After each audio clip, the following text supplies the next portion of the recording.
There comes a moment in life when you realize something uncomfortable.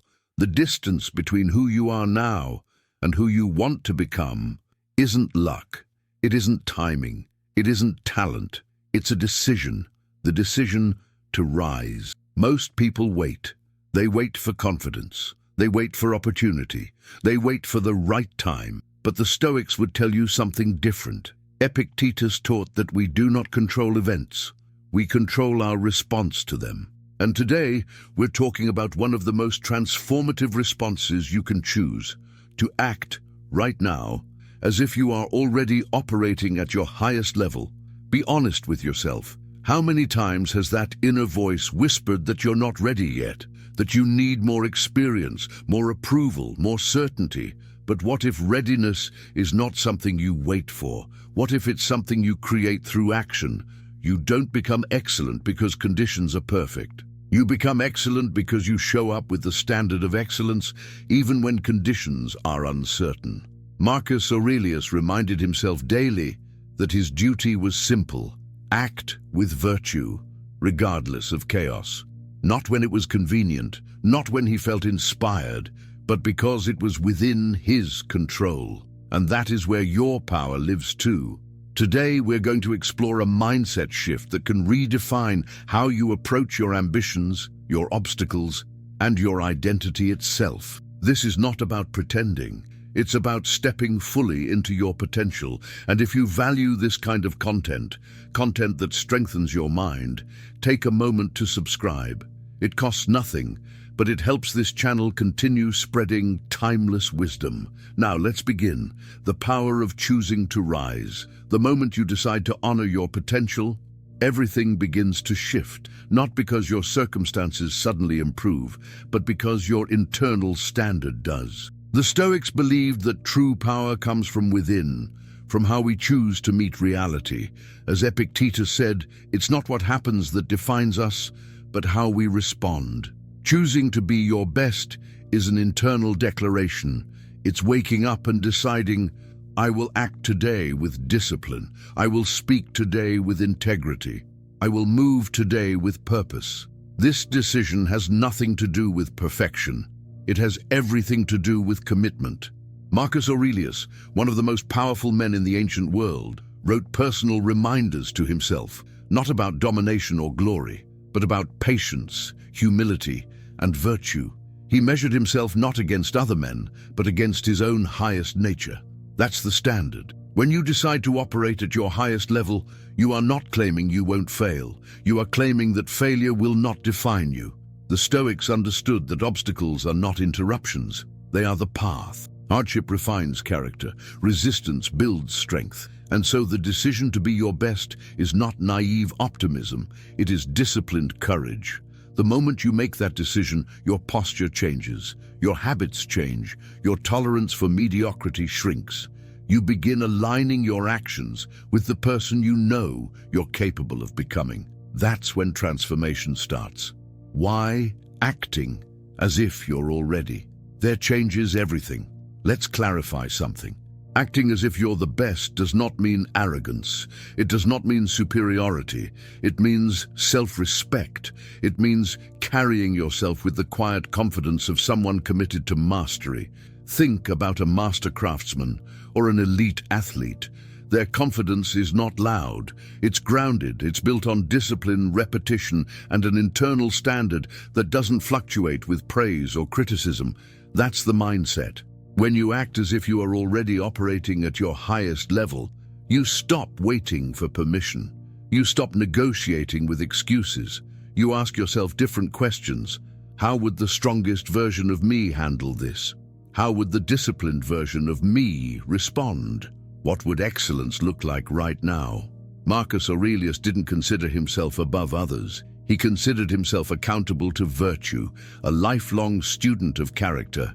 Acting as if you are the best is not pretending to know everything. It is choosing to behave according to your highest principles, especially when it's difficult.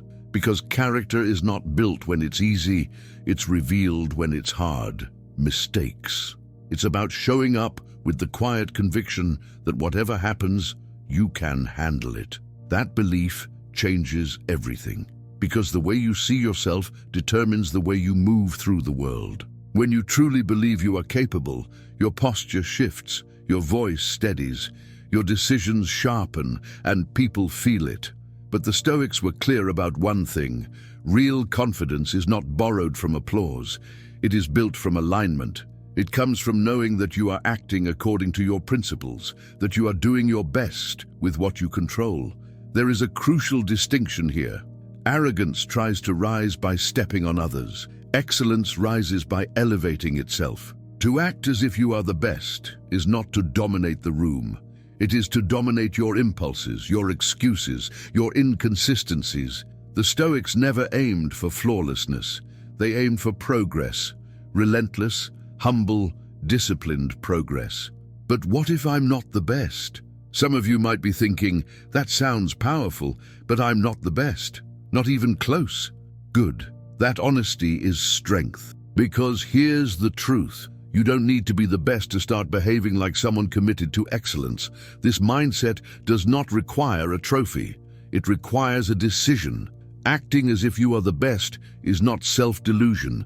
It's self-direction. It's choosing to view yourself not as finished, but as capable. This aligns perfectly with Stoic philosophy. The Stoics taught that while we don't control outcomes, we absolutely control our judgments, our mindset, and our response. So even if you are not at the top right now, you can still embody the traits of those who are: discipline, composure, purpose, integrity, and something extraordinary begins to happen. When you act capable, you begin to feel capable. When you feel capable, you take bolder action. And when you take bolder action, your results improve. This is not fantasy, it's psychology.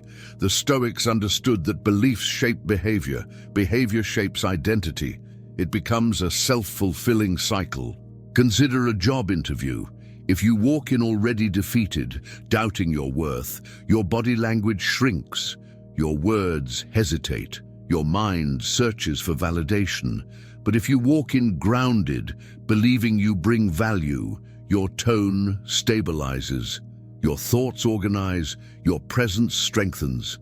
Even if you don't get the job, you've strengthened something more important: your resilience, your self-respect, your preparation for the next opportunity. So when the thought arises, I'm not the best, remember, that's irrelevant. The real question is, are you willing to behave like someone who refuses to settle? Because that behavior reshapes identity. The Stoic path is not about perfection. It is about constant refinement, continuous growth, the Stoic Standard. The Stoics believed life was a training ground, not a stage for performance, but a workshop for character. Seneca once wrote that as long as we live, we must continue learning how to live. In other words, mastery has no finish line. The greatest athletes still train, the wisest thinkers still study, the strongest leaders still reflect. To act as if you are the best is not to claim you've arrived. It is to commit to never arriving. It is to live as a student, forever sharpening your edge. And this mindset is rooted in humility. Marcus Aurelius ruled an empire, yet filled his private journal with reminders to remain patient, fair, disciplined. He saw power not as status, but as responsibility. Responsibility to improve every single day. When you adopt this mindset, you raise your internal standards. You stop asking, what's acceptable? And start asking, what would my highest self choose? In your relationships, how would the strongest version of you listen, forgive, communicate? In your health, if you truly believed you were capable of peak condition, how would you treat your body today? What would you eat? Would you train or negotiate with comfort? Stoicism demands intentionality, not intensity, intentionality. Small disciplined choices, repeated daily, shape destiny. Practice becomes identity. At first, acting as if you are the best might feel uncomfortable, almost artificial. You may think, who am I to carry myself like this? But here is something powerful about human nature. We adapt to what we repeatedly practice. Seneca expressed this clearly. Excellence is not a single action. It is a habit formed through repetition. What you rehearse, you become. Confidence practiced becomes confidence embodied. Discipline practiced becomes discipline ingrained. Resilience practiced becomes resilience natural. In the beginning, lifting weights feels unnatural, heavy, straining, awkward. But repetition builds strength. The same is true of character.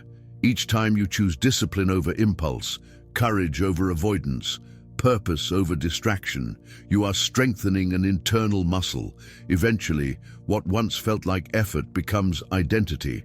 Epictetus reminded his students that we become what we train ourselves to be. If you train hesitation, you become hesitant. If you train boldness, you become bold.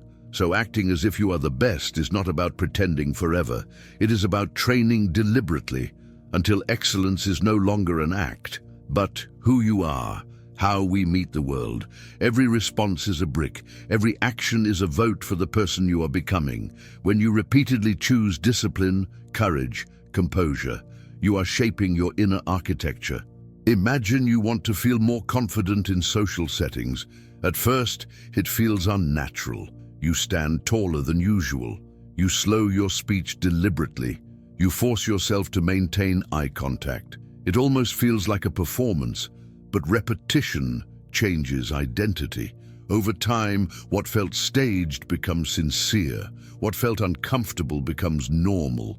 And one day you realize you're no longer pretending. You've changed. This principle applies everywhere. Practice healthy decisions long enough, and you become someone who naturally protects their health. Practice financial discipline long enough, and you become someone who manages money wisely. Practice emotional control long enough, and you become someone steady under pressure. The Stoics taught that virtue is cultivated, not granted. Change does not arrive, it is constructed through daily choices. Consistency is the real transformation, not intensity, not bursts of motivation. Daily repetition. What begins as conscious effort eventually becomes character, and character shapes destiny. So understand this clearly. Your life is being built right now by what you repeatedly tolerate, choose, and practice. Facing your weakness instead of hiding from it.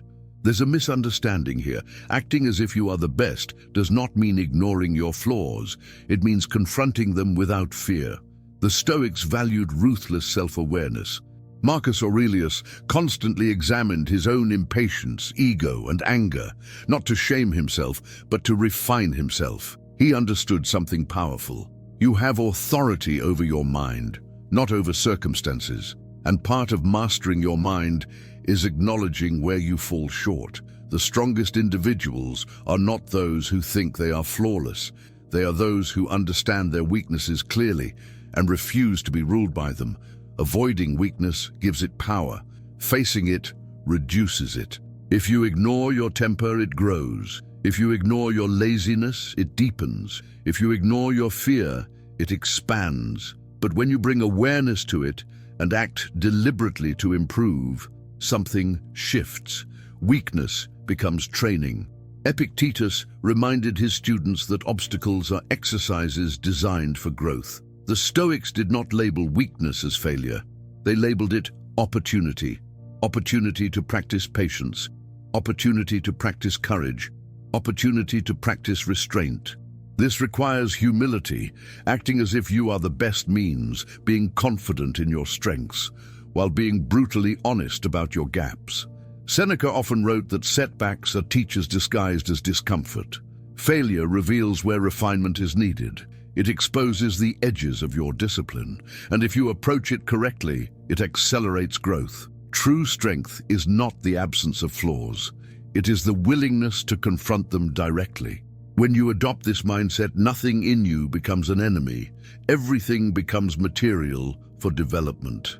Elevating others through your standard. When you raise your own standard, something unexpected happens. You begin raising the standard of those around you. The Stoics believed in the interconnectedness of humanity, what they called sympatheia. We are not isolated beings. Our energy, conduct, and discipline ripple outward. Have you ever been around someone grounded and purposeful? They don't boast, they don't preach, but their presence shifts the room. Their clarity becomes contagious. This is leadership without announcement. When you operate at your highest standard, you silently give others permission to do the same. Your discipline influences your family, your composure influences your colleagues, your self-respect influences your friends. The Stoics were not obsessed with competition. They were obsessed with virtue. And virtue spreads.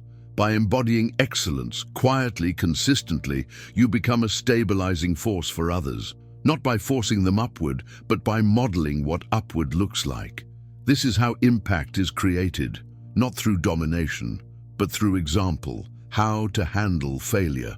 Like a Stoic, failure is unavoidable. The Stoics never promised a life without setbacks. They promised strength within them. Marcus Aurelius wrote that the obstacle does not block the path, it becomes the path. Read that again. The obstacle is the path. Failure is not the opposite of progress. It is embedded within it. When you act as if you are the best, failure does not destroy your identity. It refines it. You ask, what is this teaching me? Where did I lose discipline? What can I improve? Instead of collapsing into self-pity, you convert pain into feedback. This is the Stoic difference. Most people tie their identity to outcomes. Stoics tie their identity to effort and virtue. If you did your best with what you controlled, you succeeded in the only domain that truly matters. And if you fell short, good. Now you have data. Now you have direction. Failure becomes information. Information becomes improvement. Improvement becomes strength, and strength compounds toward it. Acting as if you are the best does not mean you expect a life without failure. It means you refuse to let failure define you. Resilience becomes your baseline. The Stoics were unwavering on this point. Focus on what is within your control. Outcomes? Uncertain. Reactions? Entirely yours. When something doesn't go your way, you have two choices. You can internalize it as defeat, or you can interpret it as instruction. Failure is not a verdict on your worth, it is feedback on your method. Epictetus reminded his students that hardship is not an interruption of life, it is part of the curriculum. Every setback contains information. Every mistake contains refinement. When you adopt this perspective, failure stops being something you fear. It becomes something you use. Look at the highest performers in any discipline, business, athletics, philosophy. They are not distinguished by the absence of failure. They are distinguished by recovery speed. They fall. They assess. They adjust. They rise stronger. The Stoics believed our true strength is revealed not in comfort, but in recovery. So the next time you fail, pause. Don't dramatize it. Study it, because it may be the very step required to move you forward. A daily practice, not a one-time decision. This mindset is not activated once, it is rehearsed daily. Marcus Aurelius wrote reminders to himself each morning, not because he had mastered virtue, but because he was training it. He reflected on the simple miracle of waking up, to breathe, to think, to act, to love. That awareness fueled intention, and intention fueled discipline. Acting as if you are the best is not about waiting until you feel prepared. The Stoics warned against waiting for ideal conditions. Waiting often disguises fear. Instead, they taught, begin where you stand. Use what you have. Move forward anyway. You don't need perfection. You need consistency. Each day you practice discipline, you strengthen it. Each day you practice courage, you reinforce it. Each day you practice integrity, you embody it. Eventually, what required effort becomes identity, and identity shapes destiny. This mindset is not arrogance, it is alignment. Alignment between who you are and who you are capable of becoming, in your work, in your relationships, in your health, in your private thoughts. Acting as if you are the best simply means refusing to live beneath your potential. The The Stoics taught that while we cannot command the external world, we command our actions. And through repeated action, we construct our character. Through character, we shape our lives. So make this a ritual. Every morning, ask yourself, how would the strongest version of me approach today? How would the disciplined version of me respond to difficulty? How would the calm version of me handle pressure? Let those questions guide your behavior. One decision at a time, one action at a time, one day at a time. Greatness is not an event, it is a pattern. Thank you for being part of this journey. If this message strengthened your mindset, continue walking this path with us. Choose one of the videos on your screen and deepen your discipline. Stay steady, stay grounded, and I'll see you in the next one.